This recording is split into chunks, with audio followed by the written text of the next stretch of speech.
Hi, welcome. My name is Edith, and we're really happy that you could join us for this webinar. Today, we're going to be talking about policy changes that have happened and those that are forthcoming as they relate to the pandemic and CalFresh. We hope to leave plenty of time for questions and answers, but we anticipate that we may not have the answers to some of your questions as things are developing, but we'll be keeping track of the questions as they come up. Again, our goal is really to focus on things that have changed or might be changing or have come up as a result of COVID-19. And we really want to encourage you to use the question box and submit any questions at any time. We will be monitoring the questions. Some of the topics for today, we're going to be talking about some of the things that have been done to expand food benefits. We're going to be talking about some of the changes that have taken place as they relate to CalFresh or SNAP, as that's what the federal program is called. And then we'll dive into some of the other CalFresh issues that may have come up for people and questions that we've often heard. And we will wrap up with a focus on like an innovative outreach partnership, some resources, and a series of questions and answers. So with that, I want to hand it over to my colleague, Becky, to talk about the expansion of food benefits. Great, thanks so much, Edith, and good morning, everybody. So we're just going to start by going over two main ways that food benefits, including SNAP, are being expanded due to COVID-19. Including emergency allotments and Pandemic-EBT. So I'm going to start by talking about emergency allotments. Next slide. Great.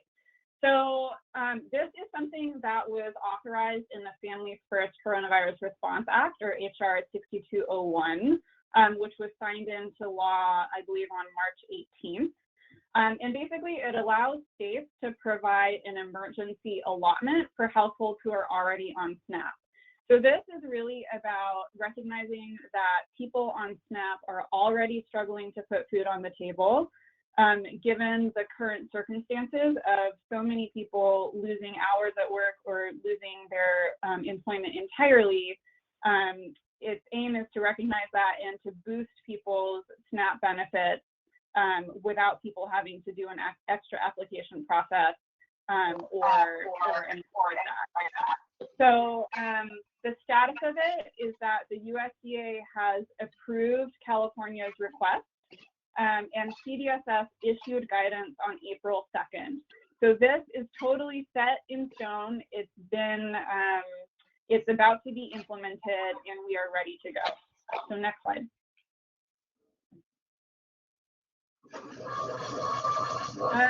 Who is it for? So this is for households that are already on SNAP, like I just mentioned, who are not currently receiving the maximum allotment for their household size. So this is an important distinction. It's specifically for people who are not already at the maximum allotment for their household size. When will households get it? Currently, California is approved to provide emergency allotments for March and April recipients. So people who received CalFresh for any time for the month of March or April will get their extra allotments on April 12th for March recipients and May 10th for April recipients.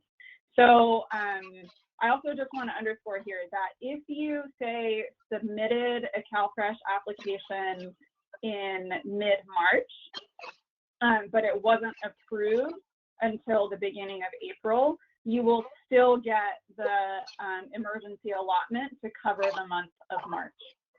So this is meant to be as inclusive as possible for new applicants. Next slide.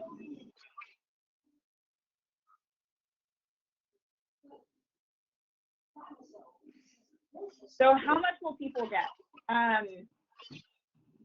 Households will be brought up to the maximum allotment for their household size. So I am going to guess that a lot of you know this benefits table like the back of your hands at this point. But just as a quick example, say I am a single person household for CalFresh, and I typically receive $100 per month in benefits based on my income. My emergency allotment would be $94 because that would bring me up to the maximum for a single person household. So you can use that table to think about for different types of households, depending on how much benefits they currently get, what they would be bumped up to with the emergency allotment. Another question that folks have been asking is, will people have to do something in order to get it?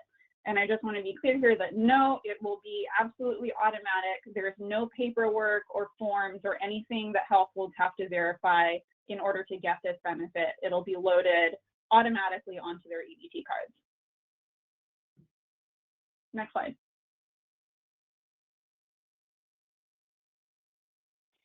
Another question that we've been getting is there a fact sheet?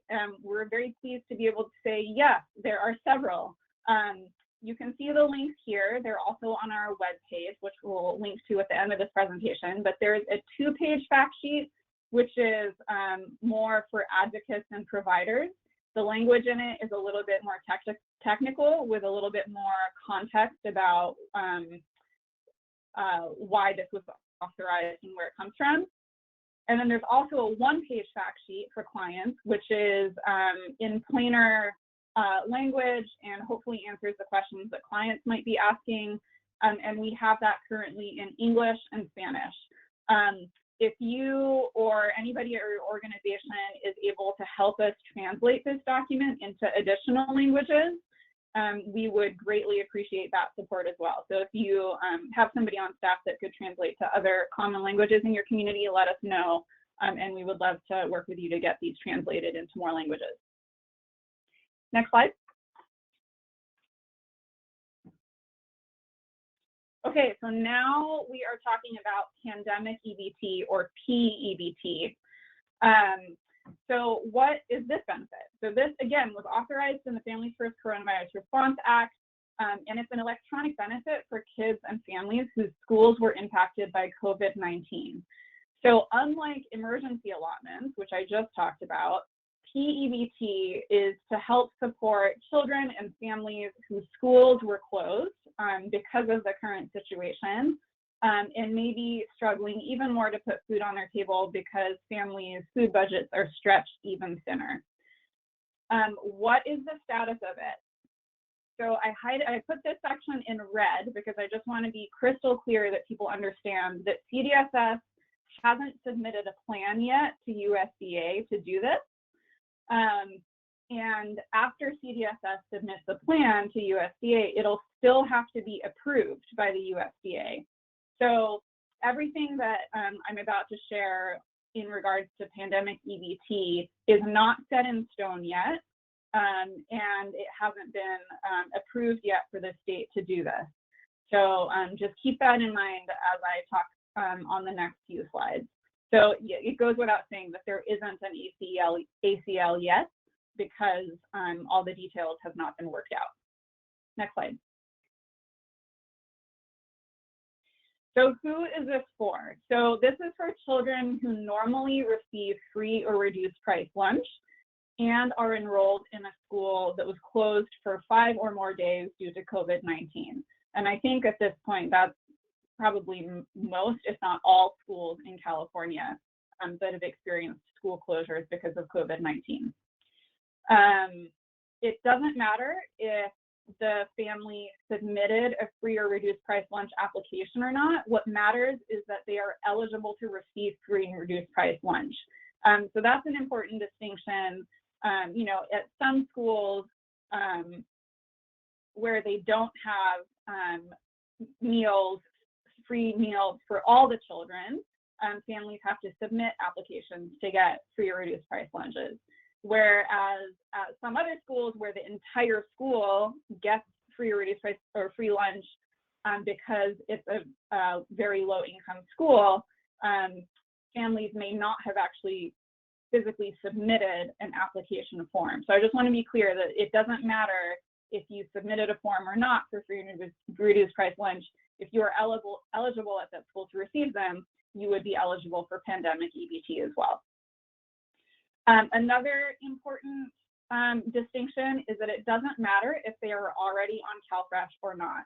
This is an entirely separate benefit that is similar to CalFresh because it comes on an EBT card, but it is not CalFresh. And so it doesn't matter if you're on CalFresh or not. Another important piece is that immigration status doesn't matter either, just like it doesn't matter for free or reduced price lunch. So there's no immigration test and it will not be considered a public charge. Next slide.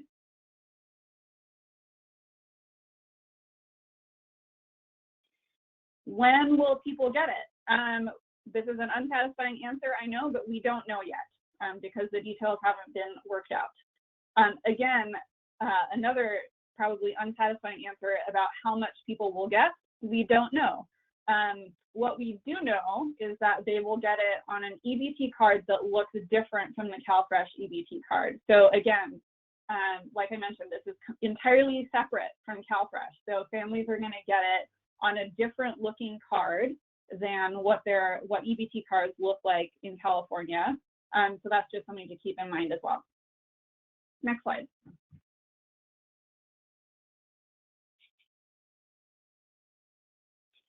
Will people have to do something in order to get PEBT? So this is a slightly more complicated question.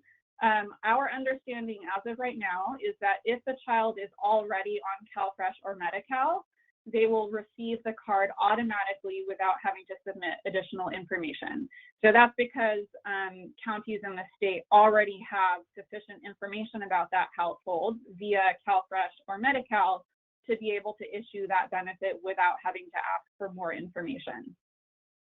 If the child is not already on CalFresh or Medi-Cal, they will have to submit a short application. And our understanding right now is that there will be a fairly short and simple application that folks can do online that will be it won't be as extensive as a CalFresh application, but they'll have to submit some information in order to get the EBT card sent to them.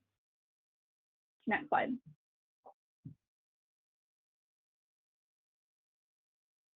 Is there a fact sheet? No, not yet. We are still waiting to hear many more details about how this is exactly going to work before we can create a fact sheet. So stay tuned for that, and we're definitely going to be creating materials. Please wait for that to come out once we have more details about how it's going to work. When will we know more information? Probably in the next week or two.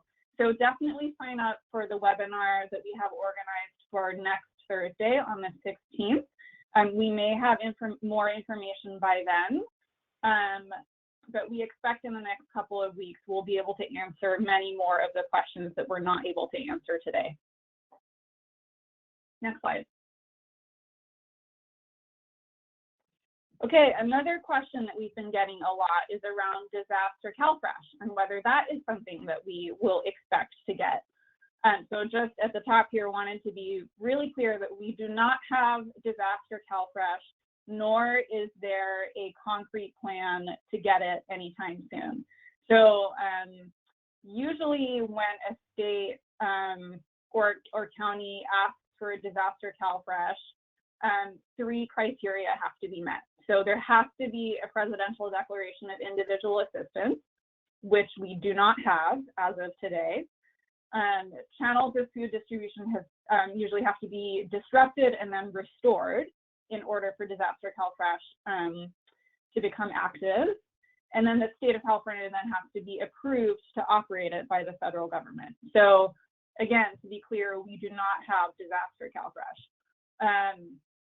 If we were approved for disaster CalFresh, we would want to make sure that the interview requirement is waived, especially given our current situation with people not being able to go to offices and meet in person.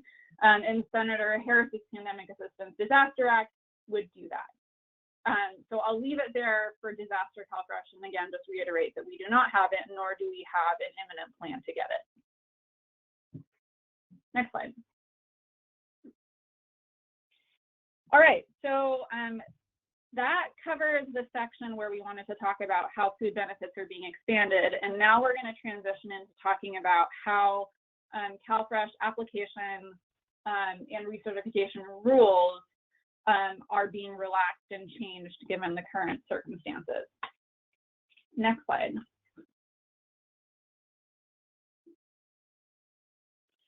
So the first thing is about ABAWD rules.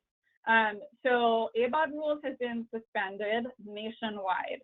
The Family First Coronavirus Response Act includes a provision that the ABAWD time limit rule will not apply during the public health emergency. So that means that no counties are currently implementing the ABAWD time limit in California or any other state.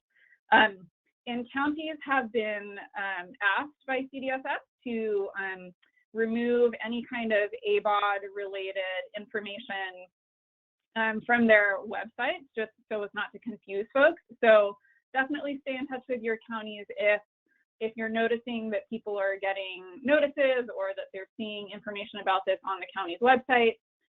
You might encourage them to remove the information. And again, I just included a link here about how USDA issued guidance about this. Next slide. Great. So I'm it now.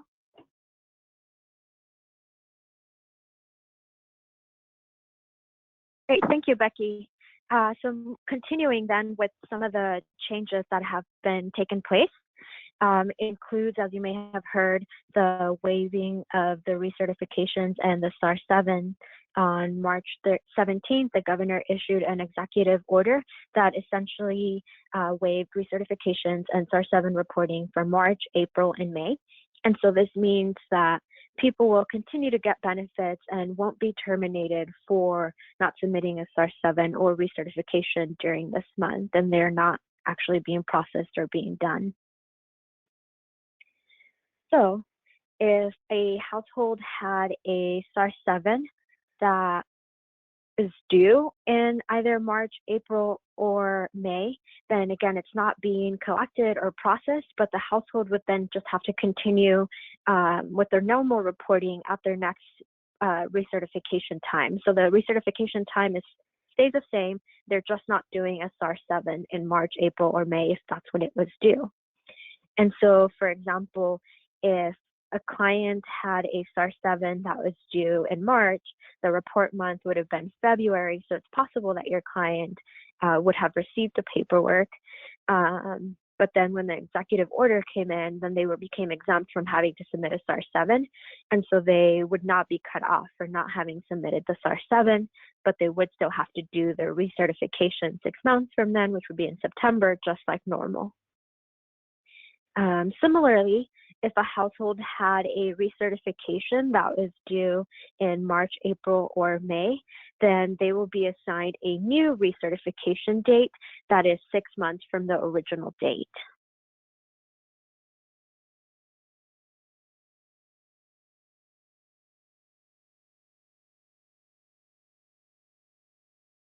So one of the other changes that we've seen is, or that has come up in policy, is that the intake interviews can now be waived.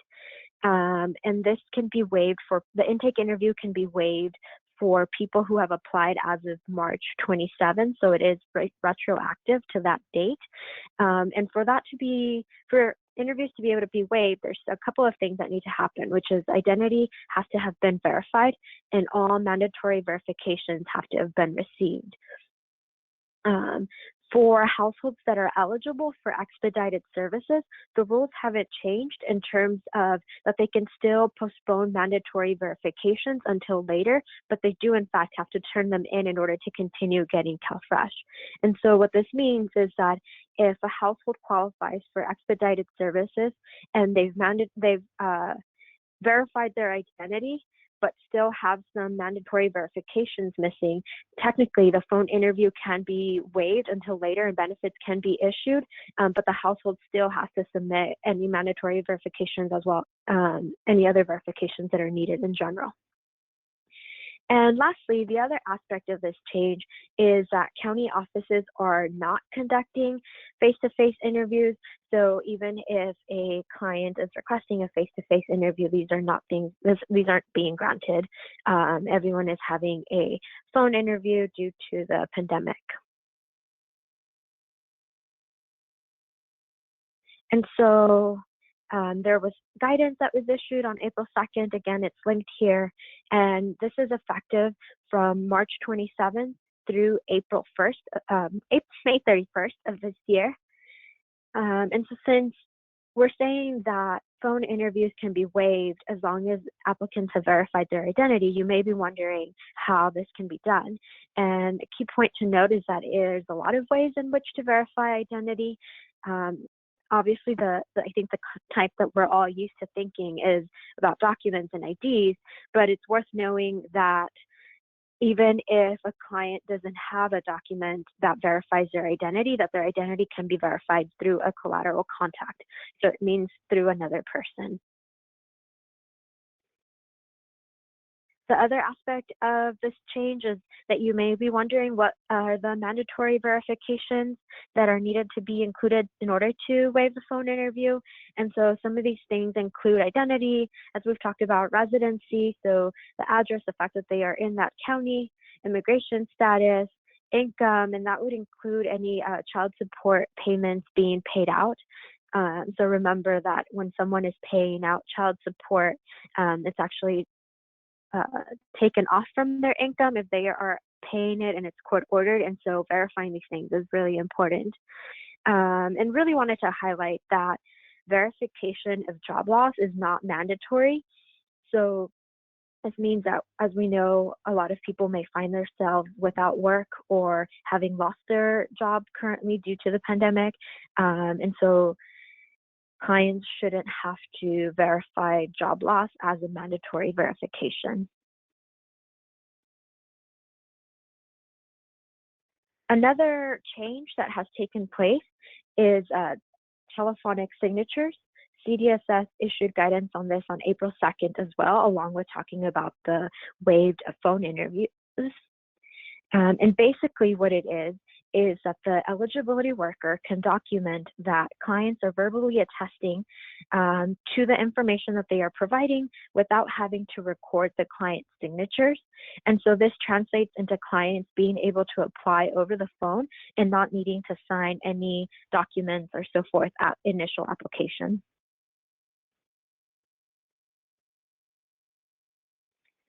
And with that, I'm going to hand it back to Becky to keep us moving on other CalFresh information related to the pandemic and that has come up.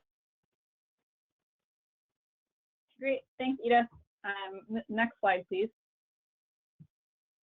Great, so the first thing I just wanted to talk about was online purchasing, because there has been some news about this, and I'm sure you're all aware.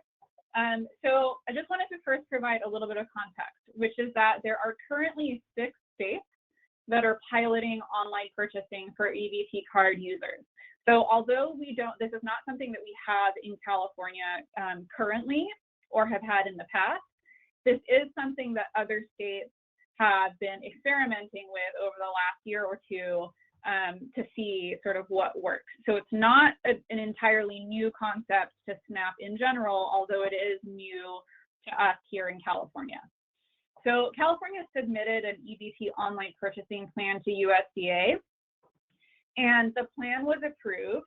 And actually the USDA announced that it approved California's plan yesterday. So this is hot off the press news.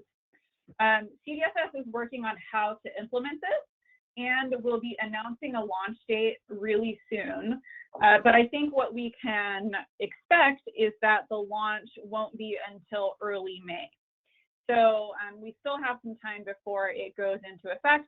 And again, this isn't set in stone yet, so we think that it'll be early May, but we're not 100% positive yet. CDSS will be developing some client-facing materials, but please don't talk about this with clients yet. So I put this in all caps in red because it's really important that we not get ahead of ourselves here. So we really want to make sure that before we start communicating to the broader community about how online purchasing will work, that we have all the facts and information necessary to make sure that people really fully understand it. We also want to avoid the situation of people hearing about it and then thinking that it's already in effect, and then trying to figure out how to do online purchasing with their EBT cards and then getting frustrated because it isn't in effect yet. So we wanted to share this update because we know it's been in the news and there's been some chatter online about it. So we wanted to update folks, but again, please don't talk about it with clients yet, and stay tuned for much more information to come in the following few weeks. The other thing I wanted to mention is that because this will be such a new thing for California, we are thinking about how to gather feedback and questions from all of you about how to ensure that this is implemented in a really successful way. So we'll probably be developing some sort of survey or mechanism for you to raise issues, concerns, questions, hopes and dreams about how online purchasing will work here in California. So stay tuned for that. And we're looking forward to working with all of you to make sure that it's done really well. Next slide.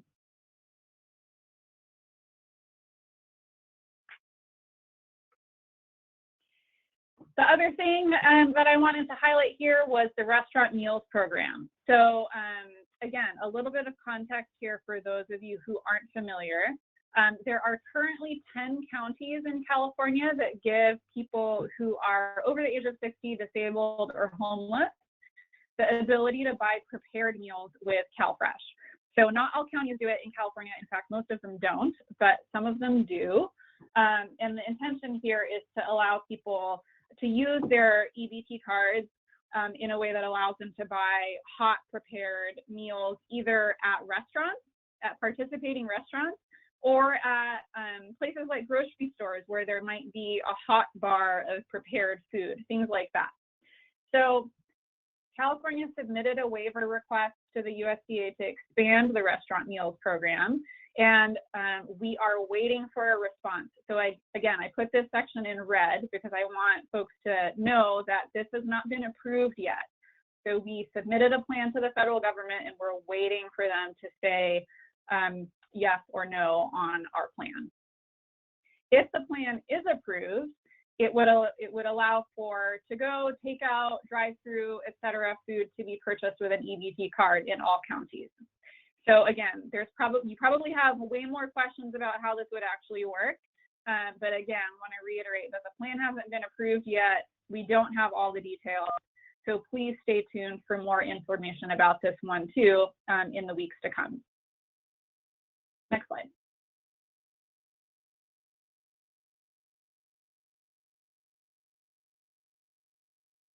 Great, and I'll hand it back to you, Edith.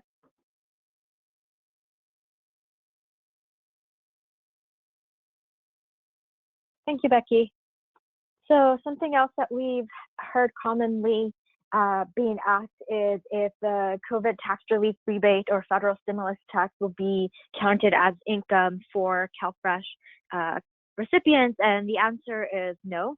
They will not count as income. So you can compare it to like the current rules around lump sum payments and how they're not considered income. So similarly to how a tax refund wouldn't count as income, the federal stimulus checks that are being issued for specifically COVID tax relief will not be considered income for CalFresh purposes. Another extremely hot topic has been students and reporting requirements. We've received a lot of questions around this, and so far there's been no change to the rules as they stand today, but advocates are working on certain things and will continue to update all of you as we hear more. Just wanted to give you a quick recap as the rules stand today, that students and other CalFresh recipients that are on a semi-annual reporting schedule, they would only have to really report at SAR 7 and at recertification, and there's only very specific things that are required to be reported at mid-year. And so these are things such as when someone's income exceeds the IRT, when someone is moving out of the county or has left the county or is just not planning to return to the county is the main thing, that they're not planning to return to the county whenever their immigration status has changed and where there has been changes to the student work or exemption status. Similarly, for student specific, so student status, remember for CalFresh rules, we define a student as a very specific thing, right? Like, so we're talking about people who are 18 to 49, who are able to work, who are going to school at least half time. So student status is reported at when they first apply and at recertification, and a change in student status is not a mandatory mid-year report. So what this means is that students don't have to report that they've had a change to their student status until their STAR 7 or recertification. Another hot topic around students has been reporting a change of address. And again, CalFresh recipients in general are not required to report a change of address mid-period. And so this would mean that students, again, wouldn't have to report a change of address until their next STAR 7 or recertification. Another item that's related is reporting household composition, and it's something else that is, again, not a mid-period report. Households have the option of reporting changes, but it's not required. And so if a household does report a new person, a new member in the household, and it results in more benefits, then the county will go ahead and process and verify that information and issue benefits for the new member starting the first of the next month. However, if the household reporting a new household member results in decreasing the CalFresh benefits for the household, then the change is going to be held until the next STAR 7 or recertification. And similarly, if someone leaves the household, then again, CalFresh recipients are not required to report this change until their next STAR 7 or recertification. Another separate issue that we've heard often from CalFresh outreach providers and people doing application assistance is that given the current pandemic and having to move work to no longer being able to do work in person, there's been challenges around getting a signed release of information from clients. And so again, a release of information allows you to speak to the county on behalf of that person and their case and perhaps get information about their case, but just wanted to remind everyone that getting a release of information and submitting a release of information is completely optional for the client to sign, and submitting it is completely optional. So it's not required, and really wanted to emphasize that this shouldn't stop or withhold an application from being submitted as soon as possible. And it can be submitted at any time. So if you're helping a client and the application is going through without a release of information, that's perfectly fine. The application should not be held. And if at a later point in time, the client needs help, or you want to go ahead and get this release of information signed, you can go ahead and do so and submit it at any time.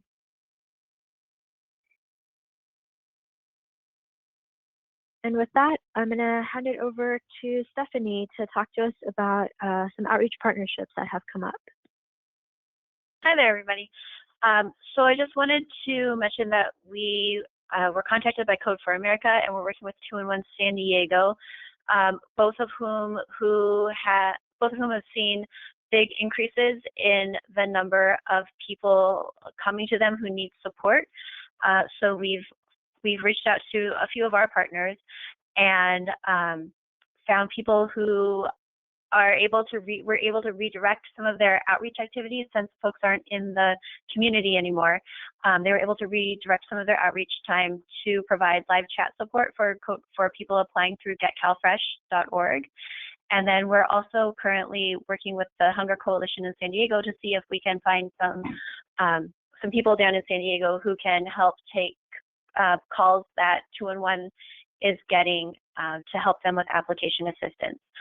So I wanted to put this out there and mention that, we know that you all have specialized CalFresh knowledge that just doesn't exist ordinarily. And right now there there are people who are, or there are organizations who are seeing big need for this information, for these skills, to help them meet their clients' needs. And so if you or your staff are available to,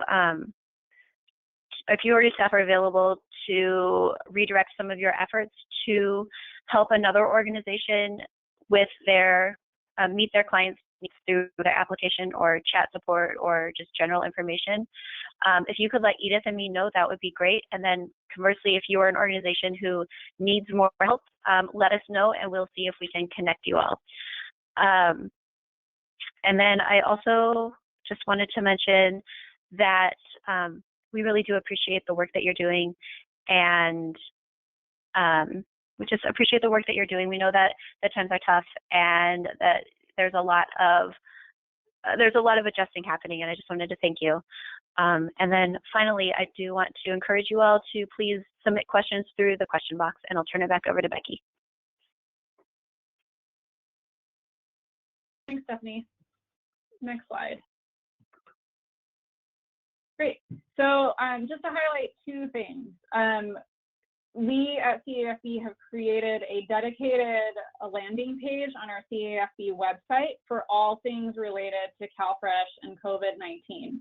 So check it out. There's lots of resources, information, links to official documents from the USDA and also state documents like ACLs. We've also linked any fact sheets or informational flyers, things like that, that we've created are all linked on that web page as well. And we've also linked to other organizations' resource pages, like the Western Center on Law and Poverty has a page dedicated to COVID-19, as well as the California Food Policy Advocates. So we've linked to all those types of resources as well. So we are literally updating this page, it feels like almost on a daily basis, because information keeps changing so rapidly. So please know that we are doing our best to update with the most accurate, up-to-date information on that web page. Bookmark it and refer to it. And also let us know if there's other things that you think we should be linking on that page. Feel free to send things to us, and we'll do our best to get everything up there on there that you want. Another plug for our webinar next week. So April 16th at 10 a.m. Here's the link to register if you're not already registered.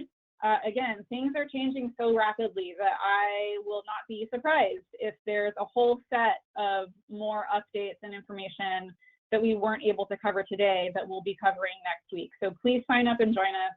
Another thing to note for next week's webinar is that we'll be joined by a few other presenters, including Alexis Fernandez, the chief of the CalFresh Bureau at CDSS.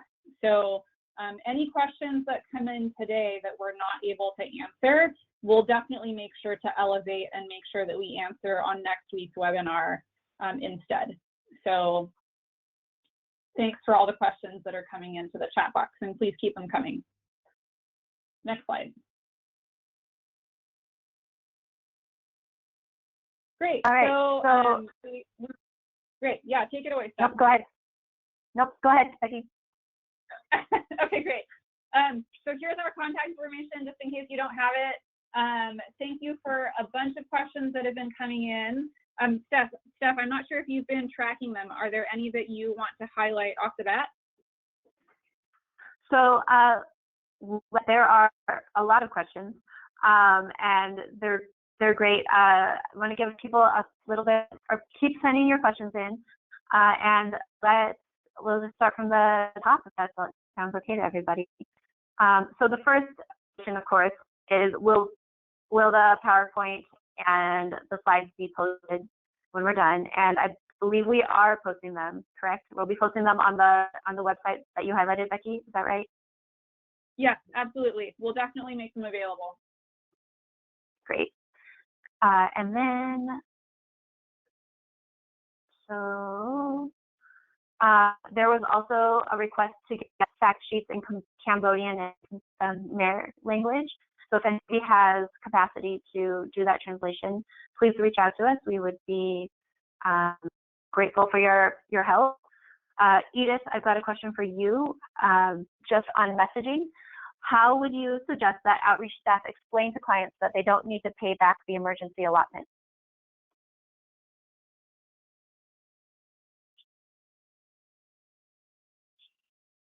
How would we suggest that clients, how would we message to clients that they don't have to pay back the emergency allotment? Yes. Great. I think Becky highlighted that we have a client-facing flyer.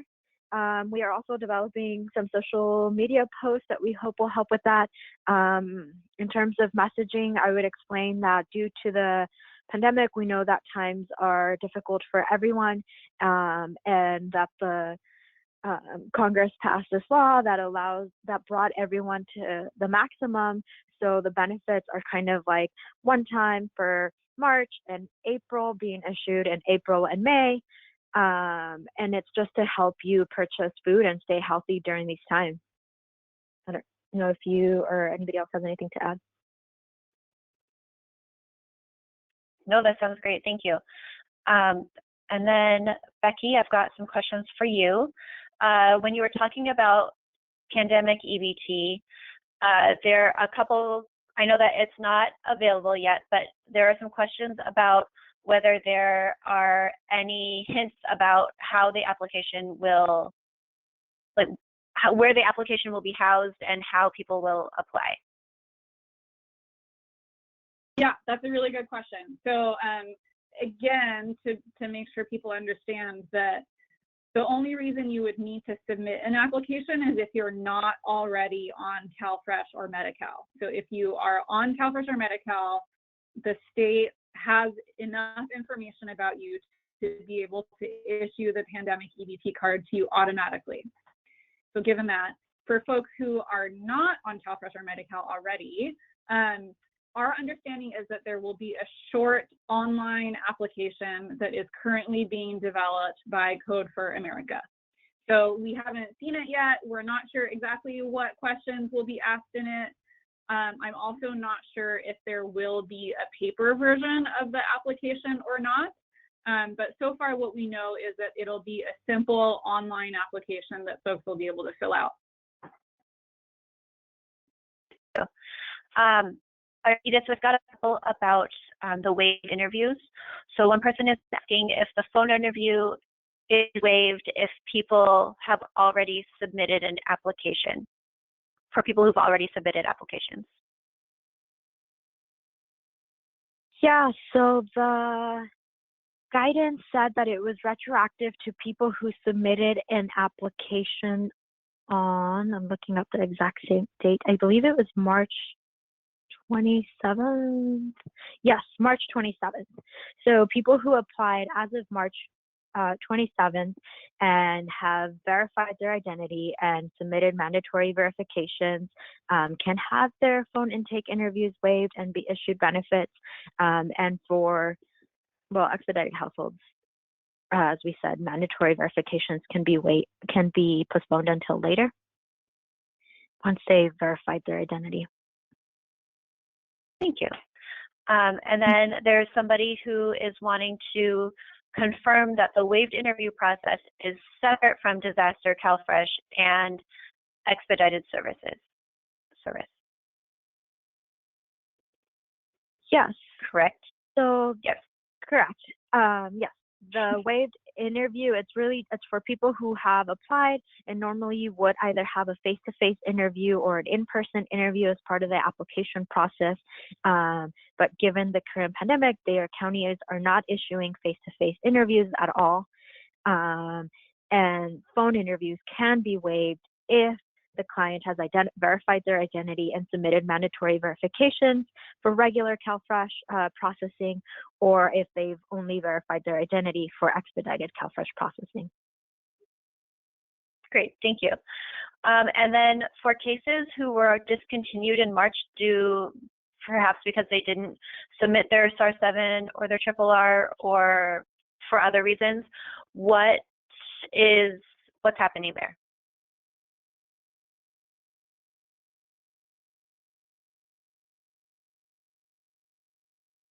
So last thing I saw was that they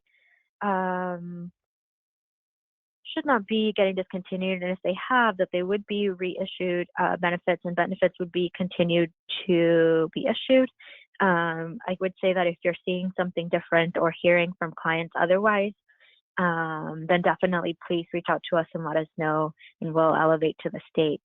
But again, it's possible that clients were mailed out a packet before the state received instructions to waive the SAR 7 or recertification, but clients should still continue to get benefits for the months of April and May and March.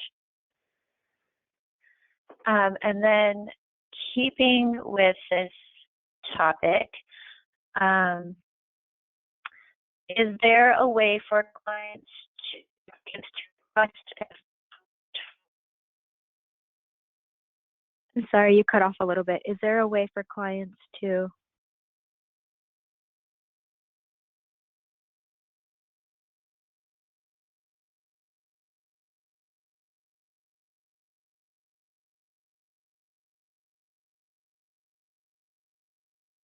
Stephanie, have we lost you? Oh, it looks like we did. Okay. I will look at the questions.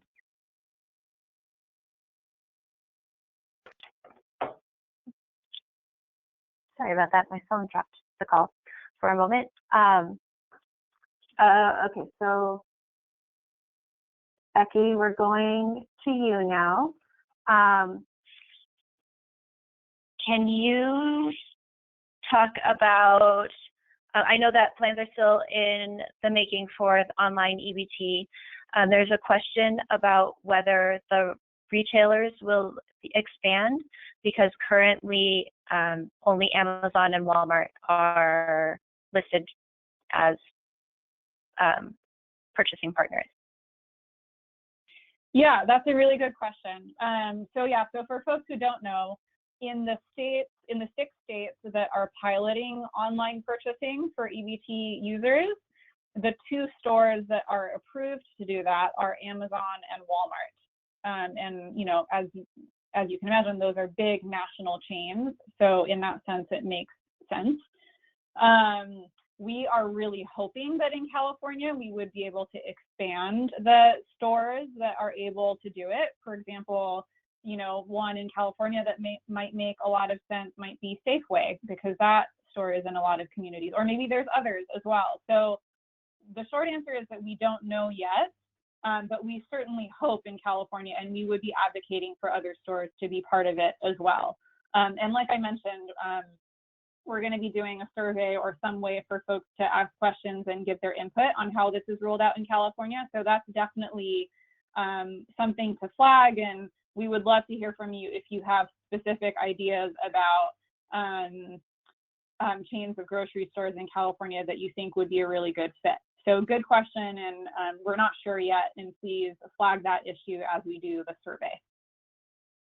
And Becky, can you remind us of the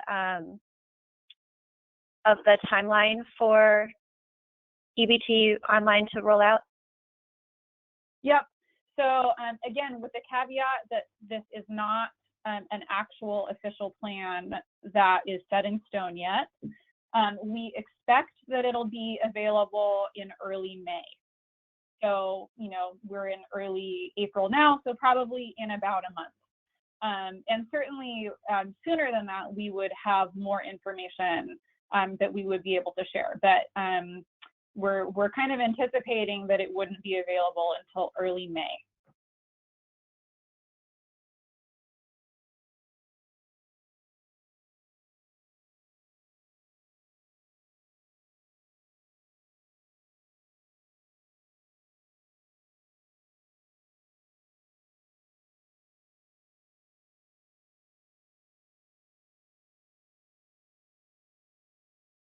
All right.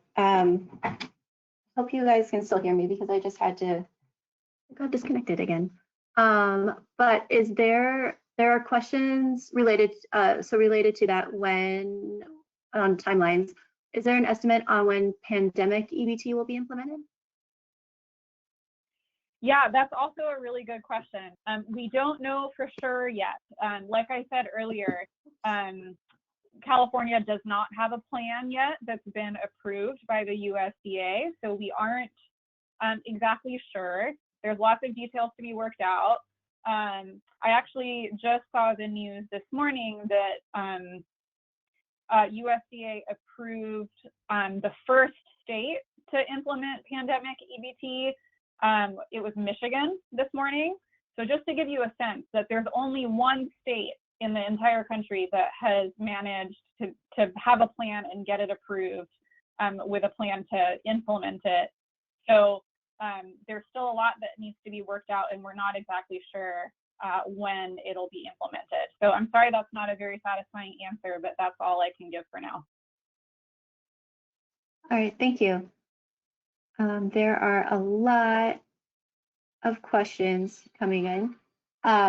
So one of them is, if somebody was considered to have, was deemed ABAWD in December, but now has a job loss, how can they requalify, essentially? So you mentioned, Becky, that that ABAWD implementation is stalled. Can you talk about what happens to people who perhaps used up all of their countable months already? That is a really excellent question, and I'm sorry to say that I don't have an answer off the top of my head. Steph or Edith, I'm not sure if you do, but I love this question and definitely want to raise it with folks who might know the answer to it, and we will get back to you on it. But now that the state implementation has been delayed, those folks would be eligible for CalFresh again, right? They would apply again. Is that Yes. what you're saying? Mm-hmm. Okay. Okay, great.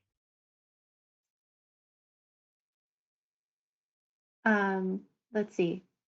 There are, let me, hang on one moment. I'm just gonna go through some more of the questions.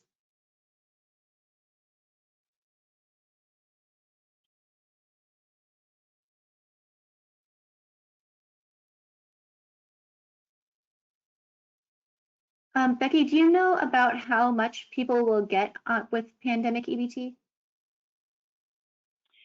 Yeah, that's also a good question. And again, with the caveat that this is not set in stone, so I can't give you an exact answer.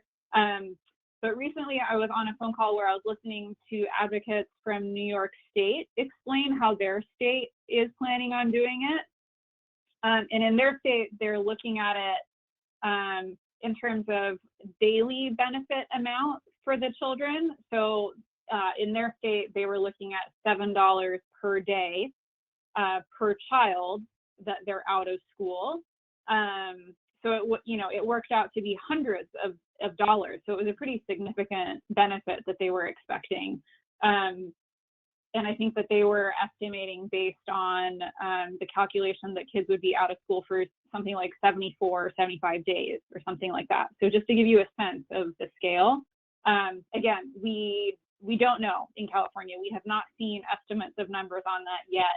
And of course, we'll share that information once it's decided. But yeah, good question. And sorry, I don't have a more exact answer, but there's an example from New York, just to give you kind of a sense. Thank you. And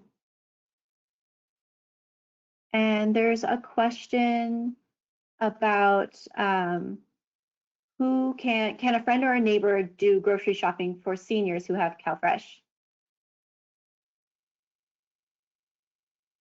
Yeah, so the rules around that hasn't changed.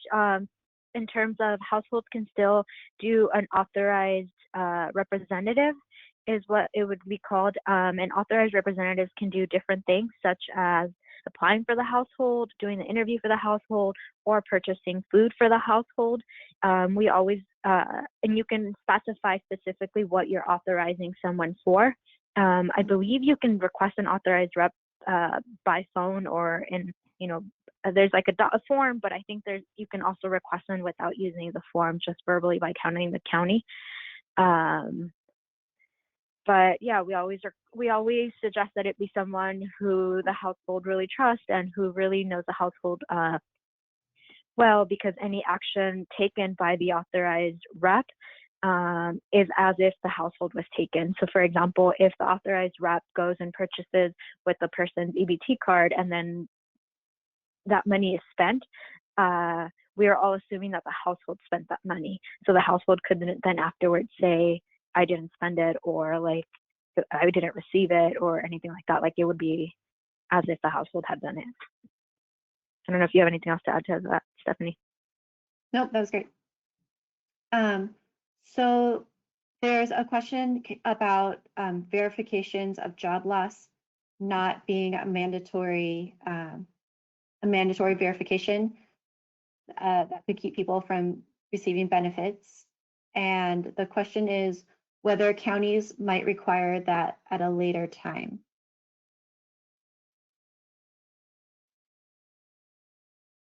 So could you just maybe reiterate which verifications are mandatory and on that slide?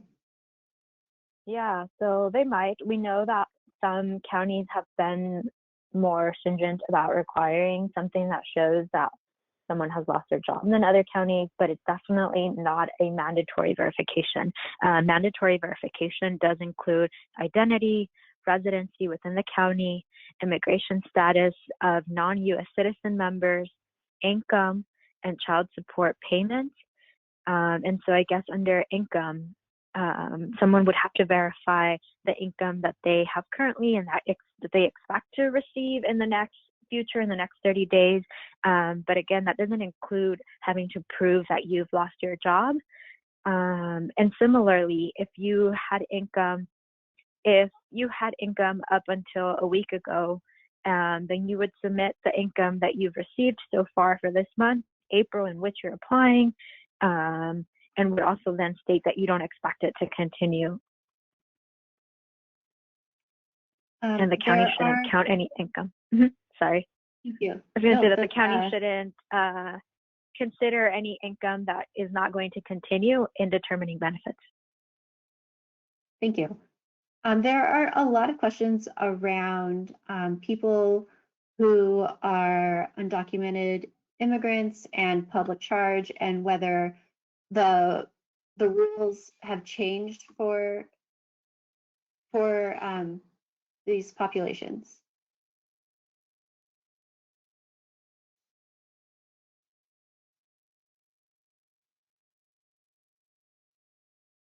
Edith, do you want to take that one?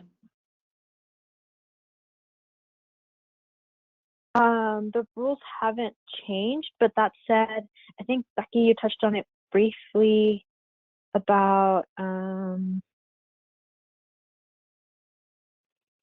certain things not being considered a public charge. So, pandemic EBT? That's right. Yeah. So pandemic EBT, which is an entirely separate thing than CalFresh, does not have an immigration test because it's about serving kids who are on free and reduced price meals.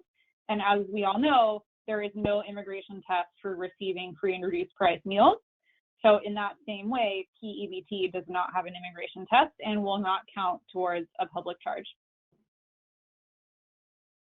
All right, so we have exactly 1 minute left. There were a lot of questions that we didn't get to, and particularly there was a big batch on students. And so we will look through all the questions that we didn't get to, and we will follow up with everybody. And Edith, I'm going to turn it over to you. And thank you all for submitting such great questions. These are wonderful. Yeah, thank you all for joining us. We hope that you'll be able to join us next week. Again, here's the link. We'll be following up with the recording, and the slides will be shared.